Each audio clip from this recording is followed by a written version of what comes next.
Hey guys, it's Relyks from C9 VALORANT, and we're here to talk about the two main rifles in the game, the VANDEL and the Phantom.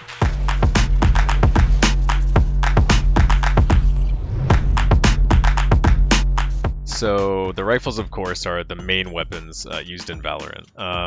Now, you typically buy rifles on your team's main gun rounds. So if you lose the pistol round, you normally save one round, and then the third round of the game you'd be buying a rifle. Even if you win the pistol round, most of the time you can't afford a rifle on the second round, so you would just buy an SMG or maybe keep your Ghost, and then on the third round you would still buy a rifle. So at every big buy round in the game, you're going to be purchasing a rifle, and usually preferably a Phantom or a Vandal. The Guardian and the Bulldog both have their place. The only time I buy a Bulldog is when I can't afford a Phantom or a Vandal, or if buying the Phantom or the Vandal means I can have no abilities. So sometimes I'll compromise and I'll buy the rifle that's 800 credits cheaper, and then I can spend that extra money on abilities and whatnot. But for the most part, you pretty much choose between the Phantom or the Vandal. The Guardian is kind of just a cool niche weapon. It's semi-auto, one shot to the head with 12 bullets in a magazine. So, I mean, if you're feeling the one taps, you can buy it. But as far as for consistency and the main rifles, it's the Vandal and the Phantom. So rifles have a couple main advantages over SMGs. One being that they have more damage per round, and also their damage fall off is less severe. Rifles let you basically take engagements at really any distance, but it just allows you to effectively take engagements at farther distances. Whereas if you're using a Stinger or an SMG, you are pretty much limited to close to maybe semi-medium range before either it's just hard to control the gun at that range, and or you have like severe damage fall off and it takes more and more bullets to actually kill someone. As far as when I would use an SMG over a rifle, I would use an SMG over a rifle if I happen to pick one up, or if I just stayed alive. Like let's say you win pistol, and then on the second round you buy yourself a Spectre, and then you win the second round, and now it's the third round and it's the gun round, and you know the enemy team is going to be buying up full rifles. I would keep the Spectre a lot of the time for economy's purpose, rather than dropping the 1600 credit gun on the ground and buying like a Vandal. I'll just use it. But when you're using something like that, you just need to change how you play and the positions you play. You need to put yourself in closer angles and look for close range fights to really take advantage of the gun. So spray patterns in VALORANT work a little differently than other like 5v5 FPS games, but each gun still has an individual spray pattern. But as you'll see in a second, I have a setting on where once the top line of my crosshair disappears when I start spraying at a wall, it means that the gun itself is going to transition into RNG horizontal recoil. So unlike CS where a weapon will have the same 30 bullet spray pattern every single time, in VALORANT there is an element of RNG. So you can definitely control the first, I think it's 8 bullets before it starts going left and right. And one way that you can control it with all weapons is by watching the barrel of your gun. The barrel of the gun will lead in the direction that the recoil is going to go, and so you just need to kind of keep it in your peripheral vision and counteract in that same direction. Different guns do have different spray patterns, but for the most part, I don't find it at least very difficult to control recoil in this game. But with that being said, most of the time you are better off tapping and bursting. You really only want to commit to sprays when you're close up, or when you're holding like an angle and you expect multiple different people to swing. Then you can just spray and try to, multi-kill when they peek into you. If I was to stand here and spray at the wall with the Vandal and the Spectre, you can see even like I won't control the recoil at all. I'll just let it rise up. But there is a very clear difference in the recoil between the SMG and the rifle. So there's just another advantage, but it's kind of a pro and a con. The SMG may have less recoil, but it does less damage and has much higher damage fall off, whereas the rifles have more recoil but do more damage and have less damage fall off at range.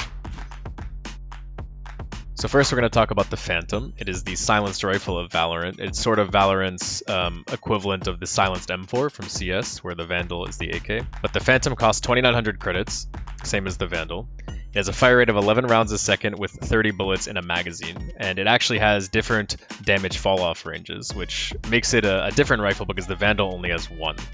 Now, the Phantom shoots faster, so I like using the Phantom a lot on defense more than offense, because you can put yourself into positions where you're basically holding for someone to peek into you. And if there's multiple enemies that are going to be peeking into you, the faster fire rate gives you a better chance of getting more than one kill. Especially the fact that it has a 30 round magazine. So you can just kind of full auto and hold an angle, and if people are peeking you, and as long as you're controlling the spray relatively well, you can multi-kill pretty easily. In my opinion, the Phantom actually has a pretty easy spray pattern also. I think it's slightly easier to control than the Vandal. Now moving on to the Vandal.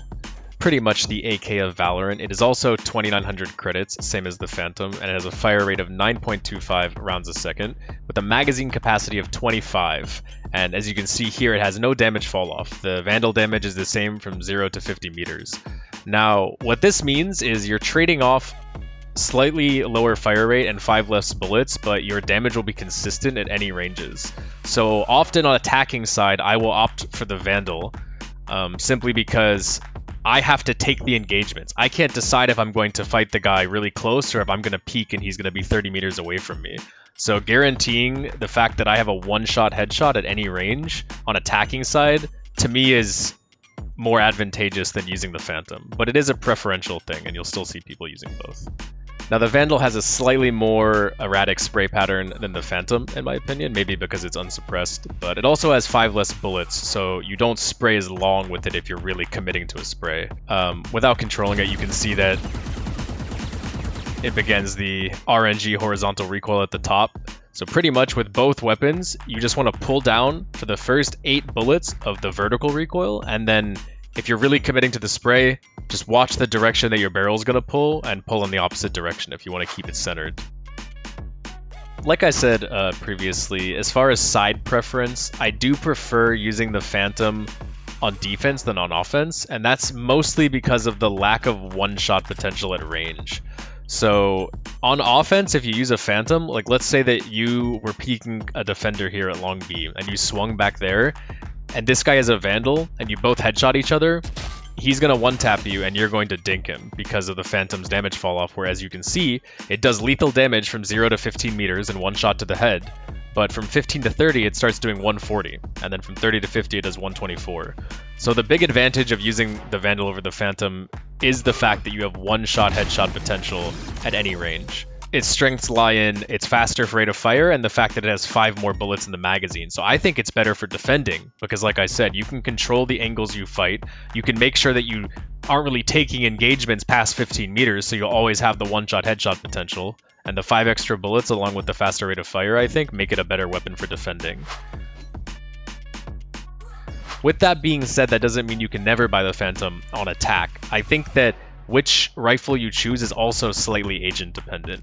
For instance, on attack, if I was playing an agent like Omen, I might buy the Phantom over the Vandal because I can get myself in the face of the opponents and I can get closer before I take the engagements, whether it's using the smokes or using the teleport. And obviously, once you're past that 15-meter mark, the Phantom, I think, outperforms the Vandal in most scenarios. So in situations like this, if I was to just give a quick example at short A, you know, you could throw a smoke like this or something, and then I could TP into this corner behind my smoke, and I would want the Phantom here because I'm about to clear the smoke and see if there's an enemy inside. Maybe I'm going to take U-Haul, and at these close quarters engagements, the Phantom is the preferred rifle. So as far as when to spray, when to burst, when to tap, for me it's not really about the weapon you're using. Again, with both the Vandal and the Phantom, my thought process stays the same. It's more about what type of fight am I taking, you know, what type of engagement is it? Are we close? Are we far? Do I think there's only one person there? Is a guy swinging on me and I know there's multiple people behind him? So either way, my thought process in deciding what type of, I guess, shooting style I want to use is the same with both guns. If I'm close up here with a Vandal or a Phantom and I hear people swinging on me, I'm probably going to be spraying with both weapons. Whether I have a Vandal or a Phantom and there's people over here, I'm probably bursting and tapping. The only difference I would say is with the Vandal at long ranges, you can get away with kind of tapping and being very selective, knowing that one bullet will kill. But when you're using the Phantom, you might want to burst kind of exclusively at long ranges because you don't want to headshot a guy and then have him kill you where you've only dinked him. So maybe with the the Phantom at farther distances, instead of just tapping, you may just want to shoot bursts of 2 or 3 just to ensure that if your aim is on target that you're going to secure the kill. But other than that discrepancy, I use them the same: when to tap, when to burst, when to spray. It's not about the gun, it's about the type of fight you're taking and where you are on the map. Now, as far as usage of the Vandal and the Phantom at pro play, I think a lot of people have been noticing a lot of teams and players are using the Phantom more than the Vandal. Now, it's definitely a preferential thing. There's going to be people that just prefer the Vandal on offense and defense. Doesn't matter. Like, it's not even situational to them. They just prefer the gun more than the other. Why you might see more people using the Phantom, in my opinion, it's because the Phantom is easier to use, and because of that, it's more consistent. If you're hitting headshots and you're just on and your aim is like, you're being, you're cracked, as they say, maybe you might like the Vandal because you're just tapping people in the head. But if you're not having that great of a day, you could use a Phantom. You can get more kills reliably spraying, not having to, go for these like the fancy like headshot only type of crosshair placement. You can just spray at the body and you'll get more kills more consistently just because the gun has an easier recoil pattern, 5 more bullets in the magazine, and it shoots faster. So for all of those reasons, it's probably why you're seeing the Phantom used maybe more than the Vandal, but I still think it is a preferential thing and people will use what they're more comfortable with. Thank you guys for watching. I hope you enjoyed. I hope I was able to provide some insight into the 2 main rifles of Valorant. Make sure to comment down below which one do you prefer, the Phantom or the Vandal. Give the video a like and make sure to subscribe to C9's Valorant YouTube if you want to see content in the future.